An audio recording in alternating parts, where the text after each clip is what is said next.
Então, coube a nós, a mim e Michele, terminar essa degustação. E a gente resolveu fazer um pouco diferente. A gente vai fazer um diálogo, como aconteceu tantas vezes durante o mestrado. Eu e Michele, a gente quis pesquisar algo para melhorar o desempenho do Poder Judiciário. Foi assim que nós nos encontramos, sob a orientação do professor Fabrício e do professor Tomás, né? E o que eu quis pesquisar? Eu ficava encucada quando... Eu ficava impressionada, quando eu estava na corregedoria, por que algumas unidades tinham um desempenho tão bom e outras não tinham um desempenho tão excepcional assim. E, como eu estava lá, eu falava assim, mas será o que aconteceu? Só chegavam os números, né? E eu não sabia explicar por que o desempenho dessas unidades era tão diferente, né? E aí, Michele, o que você queria pesquisar quando você entrou no mestrado? Bom, só fazendo uma pausa, Lívia, não se preocupem que vocês, né, que vão entrar aqui com a gente no mestrado, vai ter grupo com o orientador vai mandar mensagem, a gente tem que entregar no prazo, então é uma coisa contínua, né, Lívia? Era direto.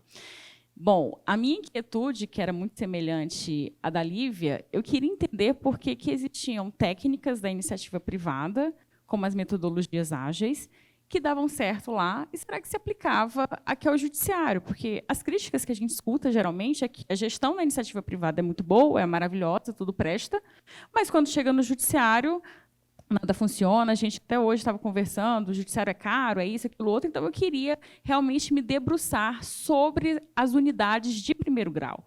Porque, geralmente, gestão para o juiz que está lá no interior fica meio que distante, fica no tribunal, no CNJ, e quando a gente recebe, não é, aquelas prescrições, até Cris falou isso, a gente fica, meu Deus, temos que implementar porque assim um órgão superior quer.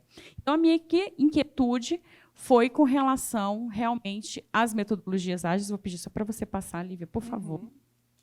É aqui? Acho que é. Só um pouquinho antes, passou duas vezes. Isso. E compreender como é que juízes e servidoras, juízas e servidoras, né, poderiam, dentro de um espaço virtual ou até mesmo presencial, preencher esse horror de coisinha e que teria, então, um mapeamento, né, dos fluxos processuais e também um planejamento voltado para aquela realidade. Essas duas metodologias, a Canvas e o Kanban, foram as que eu me debrucei na minha dissertação, e essas metodologias são amplamente divulgadas na iniciativa privada e servem para esses propósitos, planejar e mapear. E você, Lívia, o que você achou na sua? Olha, o primeiro passo dessa pesquisa foi um estudo de caso que eu fiz numa comarca de alto desempenho, em que um juiz chegou, uma comarca de difícil provimento, numa região isolada do estado de Minas Gerais, e esse juiz ele conseguiu um aumento do índice de julgamento em 116%. E a pergunta que eu fiz foi essa: o que você fez para conseguir esse desempenho? Fiz essa pesquisa para esse colega e fiz também para outras 12 pessoas, dentre advogados, promotores, servidores, para saber qual que foi a receita.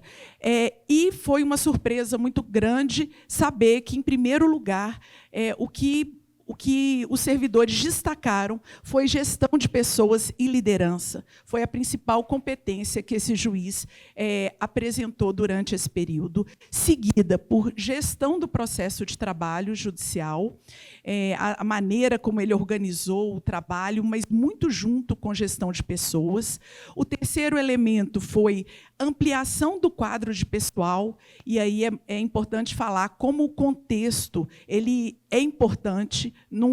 Também não basta o juiz ter várias competências interpessoais e ele chegar numa comarca onde a internet não funciona, onde os sistemas custam a entrar. E, em quarto lugar, comunicação. Esse foi um juiz que soube se comunicar. E essa foi assim, uma coisa que eu descobri no campo. O campo nos surpreendeu enormemente, né? Mas a gente teve questionamentos, não teve, Michele? Como é que foi? Não, tivemos muito, né? Então, ao longo da pesquisa, né, a minha, por exemplo, foi direcionada para 3 unidades do Poder Judiciário do Maranhão, unidades essas que contavam com mais de 4.000 processos, contavam já com juízes vitaliciados. Vou fazer alguns spoilers da dissertação, mas nada que vocês não possam ler depois, né? A escolha, né, foi feita justamente para juízes que já se encontravam na função, até mesmo para ter aquela ideia de que poderiam conversar, até porque queríamos falar com juízes, juízas e servidores e servidoras, todas iriam ficar no mesmo pé de igualdade, digamos assim. Então, diante dessa intervenção, por isso que a estratégia metodológica foi uma pesquisação que não é muito comum na área do direito.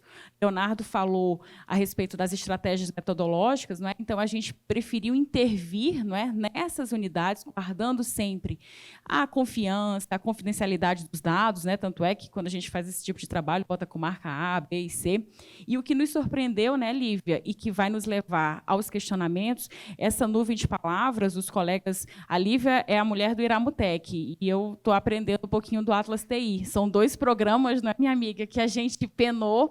A gente faz parte de um grupo de pesquisa também da UNB, e a gente pediu muita ajuda aos colegas, porque são programas de pesquisa que nós, do direito, não temos muita assim, familiaridade com ele, né? Lívia fez entrevista com 12 pessoas, eu entrevistei 21, e catalogar essas 21 entrevistas e ainda categorizar é um trabalho assim hercúleo. E para facilitar aqui, resultou nessa nuvem de palavras.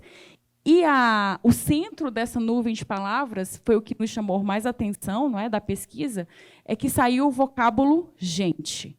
Então, dentro da gestão, indo aí no que a Lívia também coletou, que nós devemos nos preocupar com a gestão de pessoas, independentemente de questão de meta, produtividade, desempenho, enfim, o que saiu da nossa pesquisa foi gente. E os nossos questionamentos, não é, amiga, foi justamente no sentido de que, poxa, vamos acender a luz, então, para o gênero, para a raça. É possível trazer gestão, gênero e raça? Assim, Lívia, Mari e uma colega de Minas, escreveu no CNJ, a Rafaela, escreveram sobre questão de gênero e gestão e uma visão humanizada do tratamento entre juízes e servidores. Primeiro, dificuldade, né, que a gente encontra numa pesquisa dessas é justamente colocar em pé de igualdade juízes e servidores para trabalharem os problemas concretos da gestão. Me marcou muito uma fala de uma entrevistada que me disse, olha, esta é a primeira vez que eu consigo ver, mesmo que seja numa tela de computador, toda a capacitação foi feita virtual, eu consigo ver quem são os meus colegas de trabalho, a juíza com quem eu trabalho, e eu posso discutir problemas concretos. E não estou dentro de uma sala de um professor ou professora que está nos ensinando gestão, mas sem atrelar ao que nós vivenciamos. Eu sou do interior do Maranhão, o que a gente vê lá no interior do Maranhão. Então, os nossos questionamentos advieram justamente dessa preocupação com a gestão de pessoas, não foi? E aí, amigo, o que você me diz disso tudo? Quais foram os seus? A gente foi muito nessa linha, né, Michele? E eu quero voltar naquilo que a Mariana, a Rafaela e a Marcela falaram sobre a vocês entenderam. Como, sob uma perspectiva de gênero, de raça, se possível, né, de etnia também. Porque a gestão hoje, que é praticada na maior parte dos tribunais, ela é sob uma perspectiva androcêntrica, né?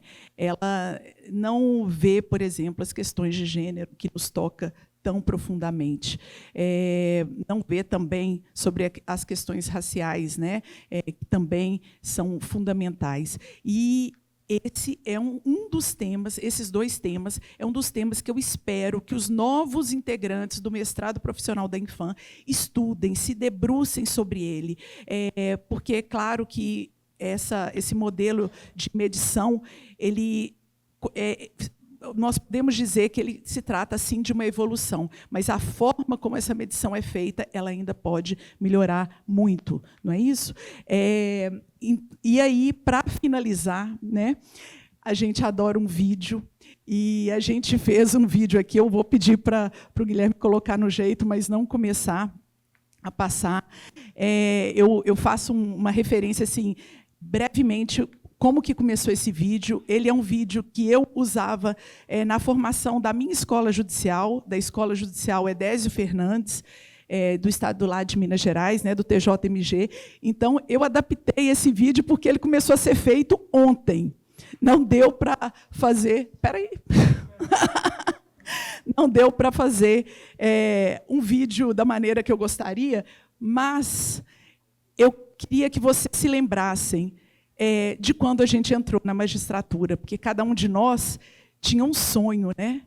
E aqui, professores, esse sonho foi reavivado muitas vezes, em todas as aulas, e nesse evento, principalmente, esse sonho de transformar a realidade da comarca que a gente trabalha, é isso que significa o mestrado profissional da Infam. Então, eu e Michele, nós vamos sentar ali, e a gente vai curtir esse vídeo junto com você. Você quer falar mais alguma coisa, amiga? Só agradecer. Então, tá bom. Pode tocar.